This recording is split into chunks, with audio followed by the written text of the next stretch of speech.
Welcome to Pop Crime TV's The Outlier podcast. I'm your host, Lauren Conlin, and I'm going back to Utah today to provide some additional clarity around the David Lee Hamblin case. Specifically, I know I've been talking about the ritualistic abuse scandal as a whole, but today I am going to be focusing strictly on David Lee Hamblin. And if you haven't been following my coverage on this, you might be a little confused. So please listen to part 1 and part 2, which can be found on my YouTube playlist under the Utah Ritualistic Abuse Scandal. And if you're listening via podcast app, well, I need to figure out if it's possible to even do a playlist there. But first, I want to clarify a statement made on the last episode about David Lee Hamblin having a preliminary trial on February 19th, this month. He does have a prelim hearing on February 19th, but it's only scheduled for 30 minutes.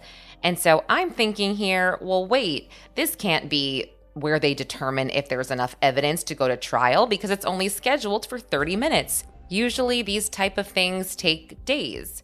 So I'm thinking that the judge has all of the information that she needs and that possibly this is just for her to make a ruling.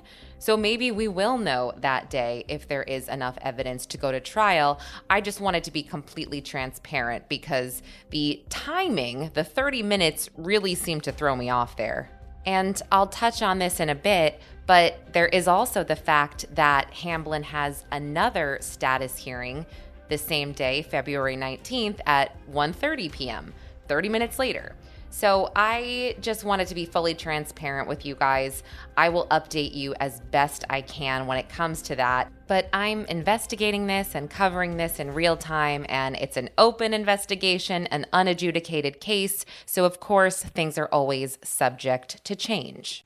But let's break down all of the charges against David Lee Hamblin that are pending from 2022. On episode 1, I noted that he was arrested in September of 2022 and then again in October of 2022.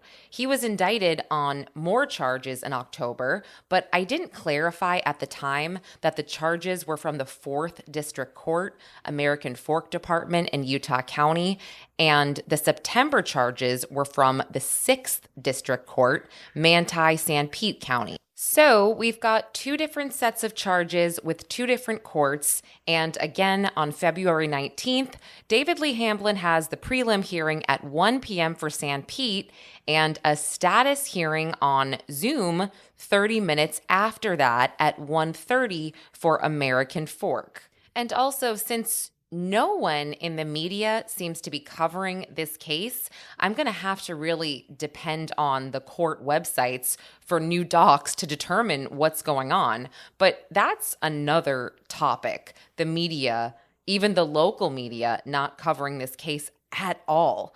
I've mentioned that Fox 13 was very dedicated in their coverage of this very important case.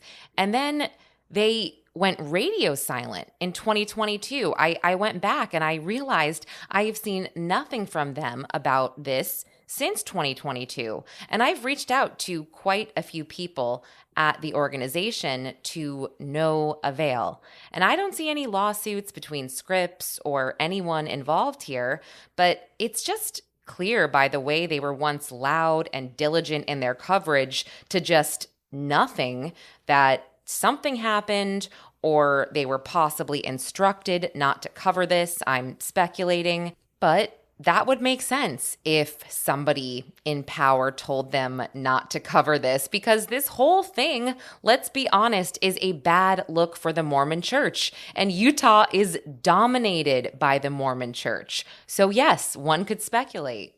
But back to Hamblin and the charges, because I digress. However, that won't be the last time I digress. But the Sanpete charges center around a survivor that we will refer to as TS. And the allegations stem from 1990, and there are 6 different child SA charges against Hamblin, which are determined to be second-degree felonies. And the judge in this case, I've discussed her before, Judge Mandy Larson.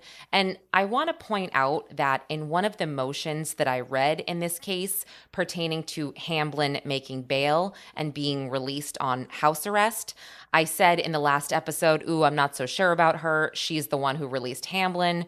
Well, it seems like her hands were tied a bit because the judge in the American Fork case, Judge Roger Griffin, made the judgment about his release. So I reviewed many of the filings in the TS case or the Sanpete case, and Hamblin's team filed a motion to dismiss the case and all of the charges, and that was, of course, denied. And they also filed a motion to remove the Utah County Attorney's Office from the case, which was also denied. And part of their argument seems to overlap a lot with the other case in the American Fork District, as well as the original 2012 case against him that he also has requested to have expunged from his record. But yes, it all seems to be connected to 2012, David Levitt's press conference when he said all of these crazy things about being a suspect, and his relationship with David Lee Hamblin, and the fact that Jeff Gray just wanted to get back at him. And it's crazy. But let me read from the actual motion. Quote, "The Utah County Attorney's Office itself repeatedly indicated that it was the entire office that was conflicted from prosecuting Hamblin. The investigators of the Utah County Sheriff's Office acted consistent with that ruling when filing this case against the defendant and a subsequent case against a co-defendant for actions that alleged to occur in Sanpete County in Utah County courts via the Special Assistant Utah Attorney General.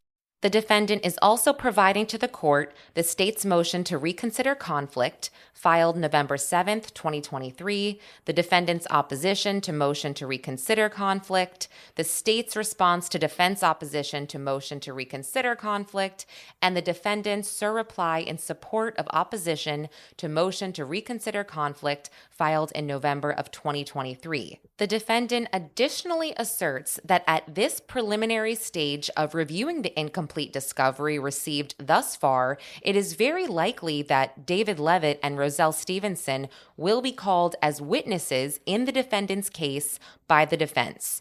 It seems apparent that there is additional mitigating discovery that is yet to be turned over to counsel." End quote. And again, this was a 2023 defense motion to exclude the Utah County Attorney's Office from prosecuting the case. However, after hearing arguments from both sides, the court declined this request. I'll read from the motion, but essentially they're like, no, none of this matters because this case and this survivor/alleged victim is different. This has nothing to do with anything that you just relayed. Quote, "The court finds that the investigation involving the alleged victim in this case did not originate with the investigation conducted by the Utah County Sheriff's Department and resulting in charges filed against the defendant in the 4th District Court in Utah County." Side note, that's the other case I mentioned. But the court finds that based on the evidence in front of the court, this case before this court involves a separate alleged victim and a separate location where the crime did occur. End quote. And the defense's motion was denied. Before I move on to the American Fork charges and case, which I've referenced a few times, and also that seems to be a bit more complicated after going through a lot of the filings, I do want to provide a bit more context around the factual allegations coming directly from the state's filings without getting into any tragic and disturbing details here. The alleged victim turned 4 years old on blank blank 1990 and 5 years old on blank blank 1991 and 6 years old on blank blank 1992. The alleged victim and his family believe the counseling sessions and abuse occurred sometime between his 4th and 6th birthdays and began after a family trip in the summer of 1991. Consequently, the counseling sessions and alleged abuse occurred between the summer of 1991 and September of 1992. Between those years, the defendant was a therapist providing counseling services out of his home in Spring City, Sanpete County. During those years, the defendant provided counseling services to the victim, who was between the ages of 4 and 5 years old.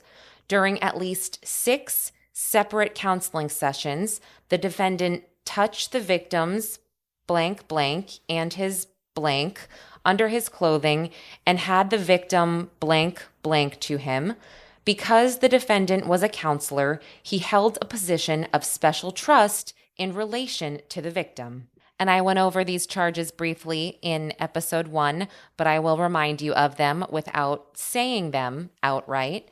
But there are 3 different counts of S on a child, ends with a Y, and 1 count of grape of a child, and 2 counts of aggravated SA, and 1 count of lewdness involving a child. And those charges never get easier to read or to say out loud. They just continue to, God, just break my heart. And it's incredibly tragic and disturbing to think about this allegedly happening to a little boy when he's 4 or 5, 6 years old. It's truly unspeakable. But the backstory here is allegedly this victim or survivor, TS, was molested by a teen boy, and his father found out about it and wanted to get him some psychological help. And someone in the church recommended Hamblin to their family as a therapist. So there you have it. And additionally, there are reports that TS had 2 siblings die by suicide, one in 2011 and one in 2010. And both of their obituaries do say very curious things about their deaths. One of the obituaries actually states, quote, "They died of a broken heart." And the other obituary for the other sibling says they, quote, "died in their sleep," but also mentioned later that, quote, "their life was one filled with many hardships, including bouts with mental illness, which contributed greatly to their demise."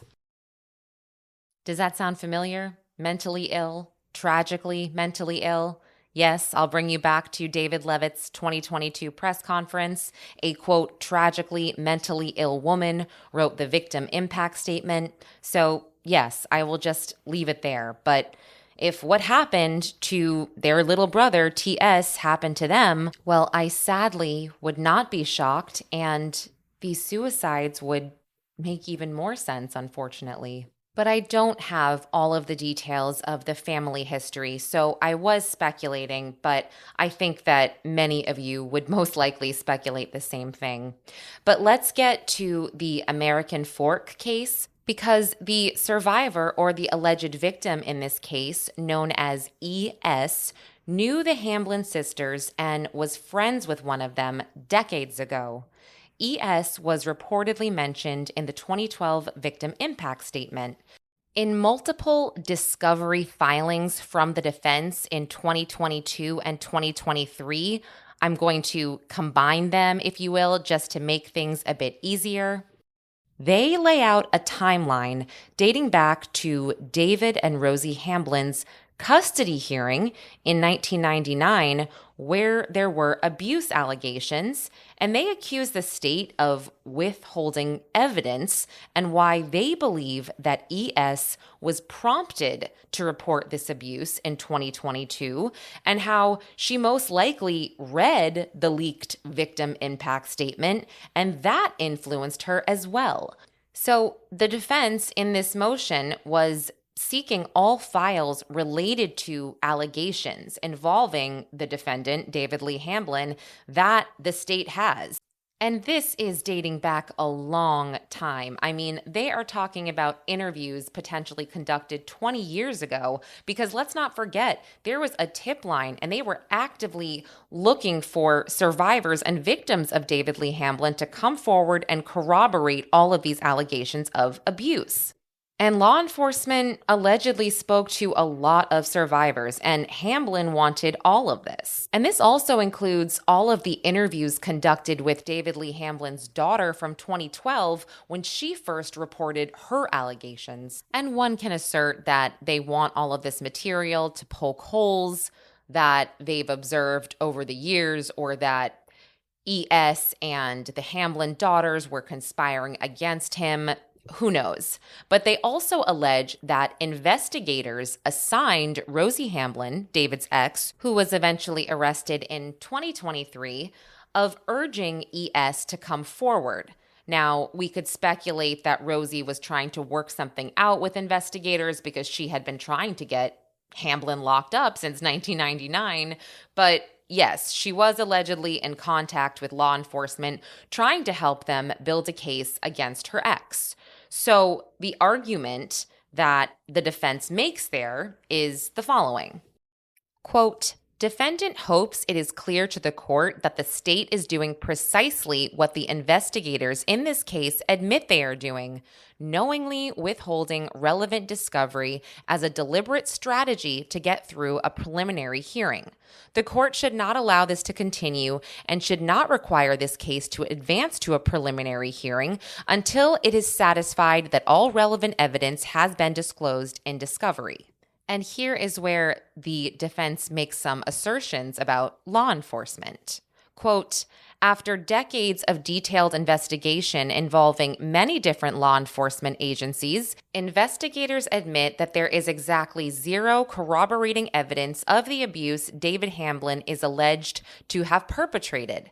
The first allegation of abuse came from Rosie Hamblin to DCFS in 1999 after a divorce and custody proceeding was initiated, and abuse allegations have snowballed and increased over the years to the point of absurdity where even the investigators do not believe all of the allegations. End quote. This is pretty wild to me. The defense is truly alleging that David Lee Hamblin is the victim in all of this, and that everything snowballed and everything has been exaggerated since the original allegations against him. I also think it's interesting that they generalize the term investigators who, quote, don't believe anything, but they don't name any of them by name. And I understand this is the filing in the American Fork case, which is different from the Sanpete case. But keep in mind, there are reportedly many people who came forward alleging the same things about David Lee Hamblin, and they weren't speaking to Rosie Hamblin or the Hamblin sisters. And as far as I know, the Hamblin sisters haven't spoken about their father or any of this in quite some time. But something else that the defense as a whole has been trying to point out, and namely in this case about ES, is why didn't she seem to remember the abuse until 2022? Why then? What prompted her to remember in 2022? And in the state's filing, the response to all of this, they admit, yes, ES did only, quote, recently begin to recover her memories of being abused, but they make no assertion of what, quote, recently means. Let's go back to the Pace memo for a minute. The Pace memo, written by Bishop Glenn Pace in 1990, through research and investigation of the ritualistic abuse of children through survivors and experts, alleged that children disassociated to cope with the horror of all of this, and many of them were able to block out all of this abuse unless something triggered them to remember it. So let me read this excerpt from the memo. Quote, ritualistic child abuse is the most hideous of all child abuse. The basic objective is premeditated to systematically and methodically torture and terrorize children until they are forced to disassociate. The torture is not a consequence of the loss of temper, but the execution of well-planned, well-thought-out rituals often performed by close relatives. The only escape for the children is to disassociate. They will develop a new personality to enable them to endure various forms of abuse. When the episode is over, the core personality is again in control, and the individual is not conscious of what happened. Disassociation also serves the purposes of the occult because the children have no day-to-day memory of the atrocities. They go through adolescence and early adulthood with no active memory of what is taking place.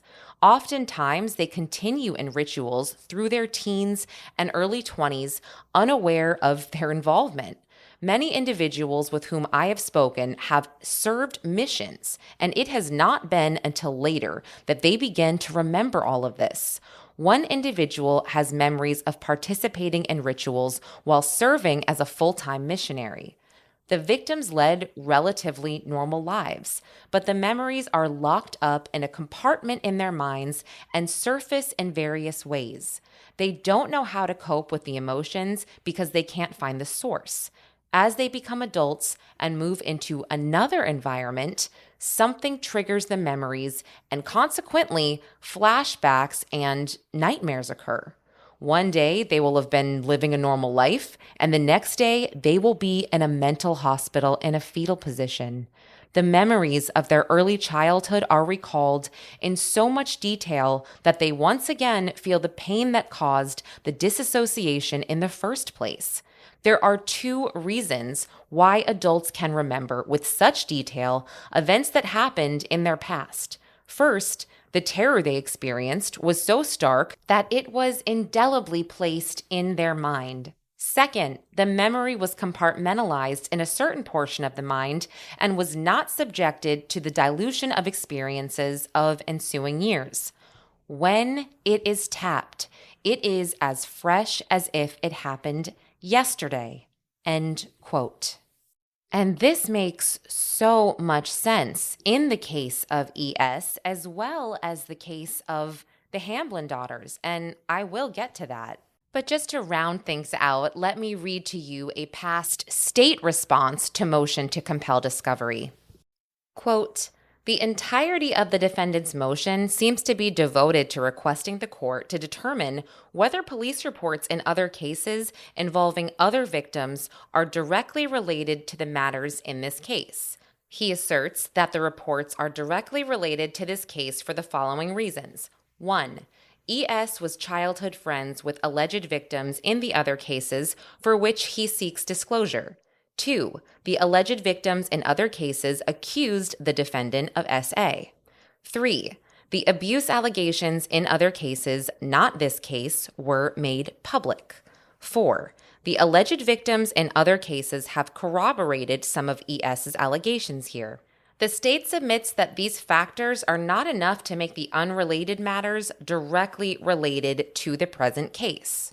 The defense asserts that the defendant's stated reason for seeking discovery of all files related to the defendant in the state's possession, constructive or otherwise, is to determine whether ES, quote, read online before recovering or remembering her alleged abuse in the last few years, and then coming forward in this case at the urging of the defendant's wife.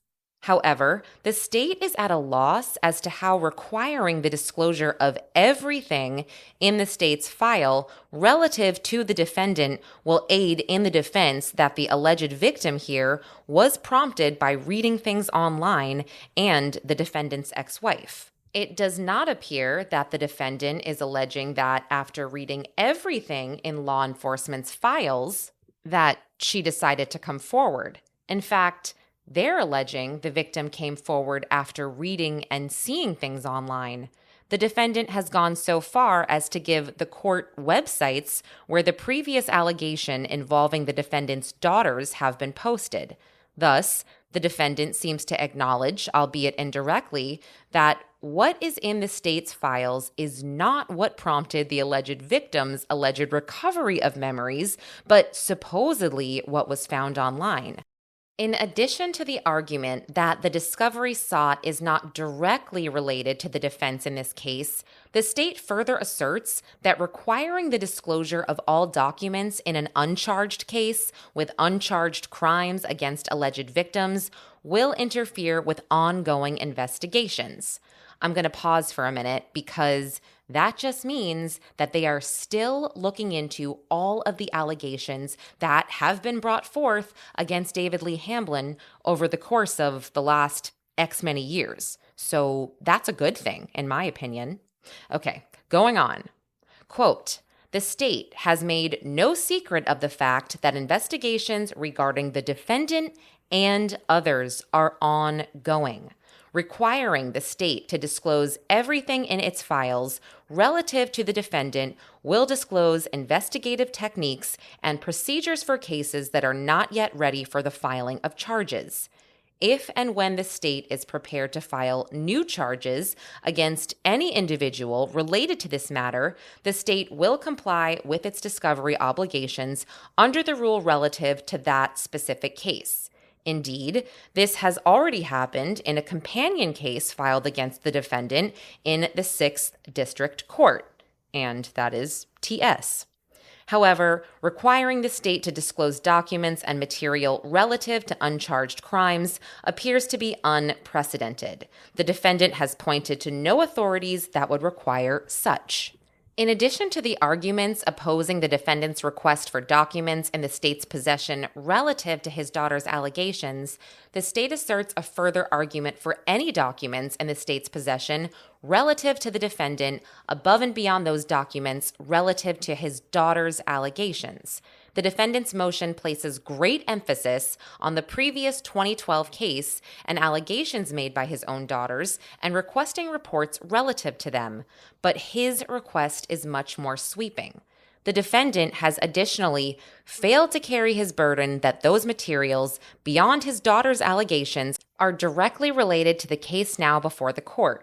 The defendant makes no arguments for these arguments other than stating that the defendant intends to defend the case by citing to the, quote, larger narrative of the satanic abuse allegations. The state asserts that more is needed to carry the burden of compelling the state to disclose everything in its files related to the allegations currently under investigation, end quote.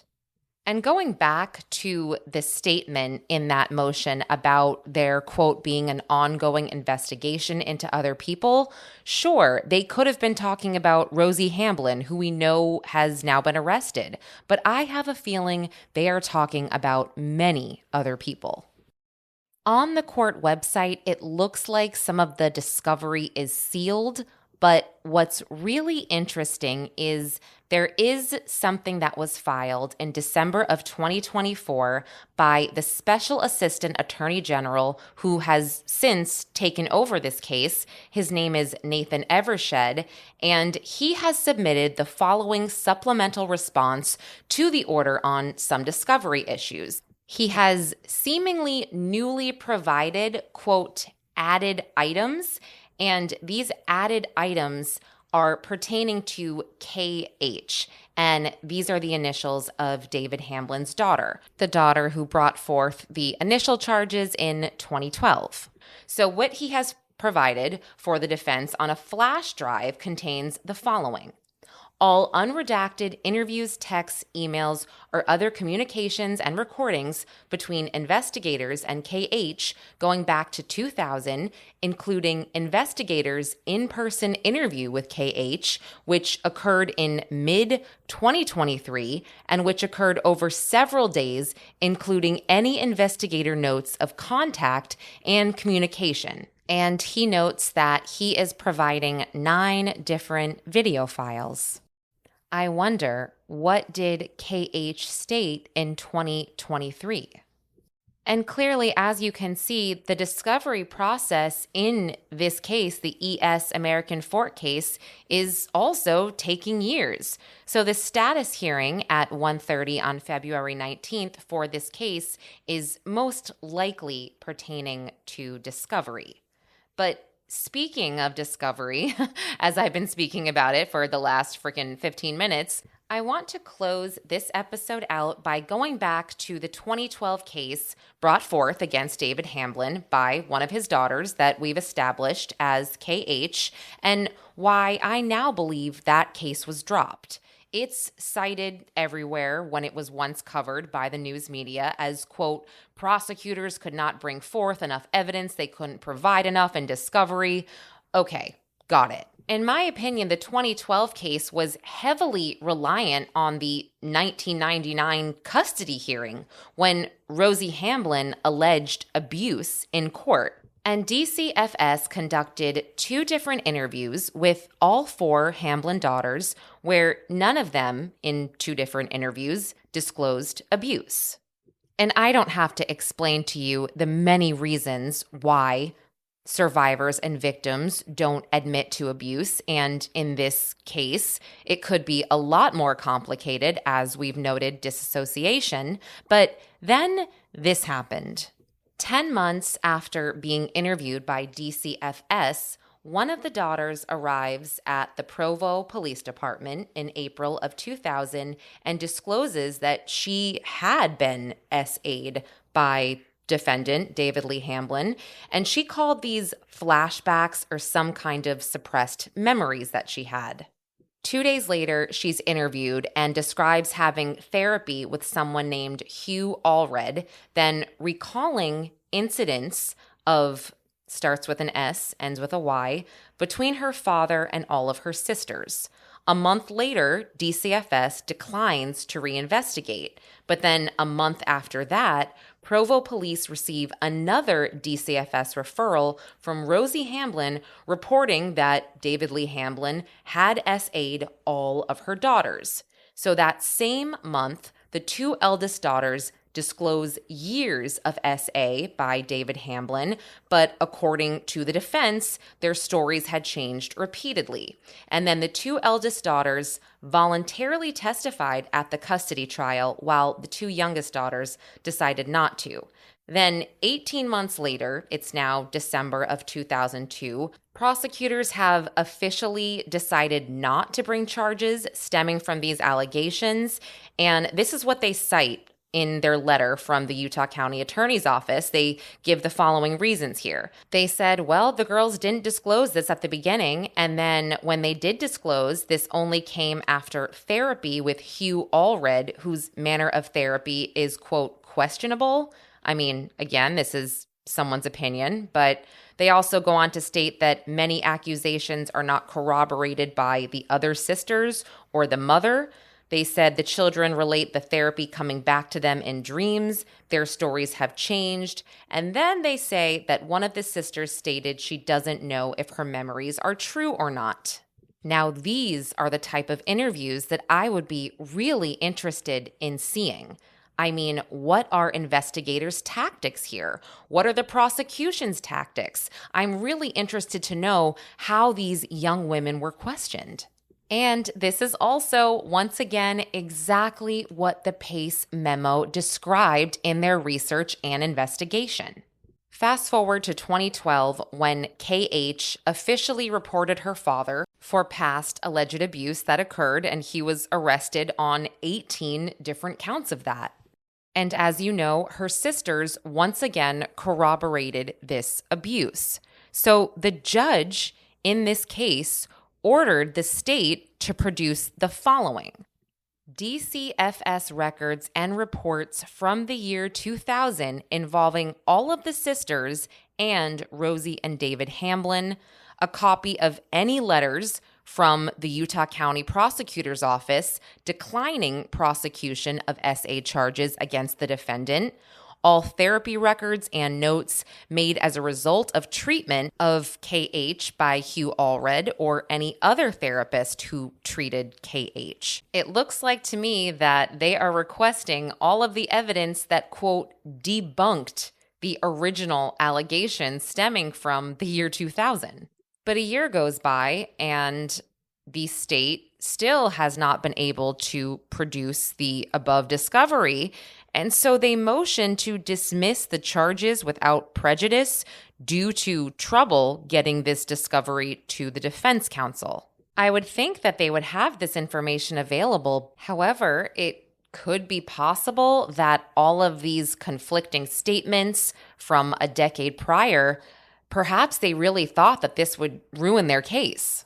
Also keep in mind that the Provo Police Department has what could be defined as an admission of guilt when Hamblin allegedly apologized to one of his daughters on a recording for graping her. And since this investigation is technically closed, I'm wondering if I might be able to FOIA that. I mean, the investigation is technically closed, right? So let's see. And let me also repeat myself and say that I believe all of the alleged victims who have come forward. And I'm not just talking about the alleged victims of David Lee Hamblin. I am talking about child ritualistic abuse in general. For all of these people to have similar horrific experiences with David Lee Hamblin dating back decades, and they're all just making it up for what reason? I mean, that would just be really coincidental, and I just don't believe in coincidences. And it really seems to me that there are layers that need to be peeled back here when it comes to disassociation and suppressing a lot of these memories. I am not an expert, but it is my goal to find someone that is and then have them on this podcast. But please keep in mind, I am investigating and covering all of this in real time, so you are experiencing these findings right along with me. And I have not even begun to dig into Rosie Hamblin's court records just yet, but stay with me. I know the Mormon Church is powerful, and all of this does seem so complicated and terrifying for these survivors who, let's be honest, may not even realize that they are a survivor after all. And that's where things get really messy. But thanks again for listening. I will keep everybody updated. Stay safe and stay vigilant.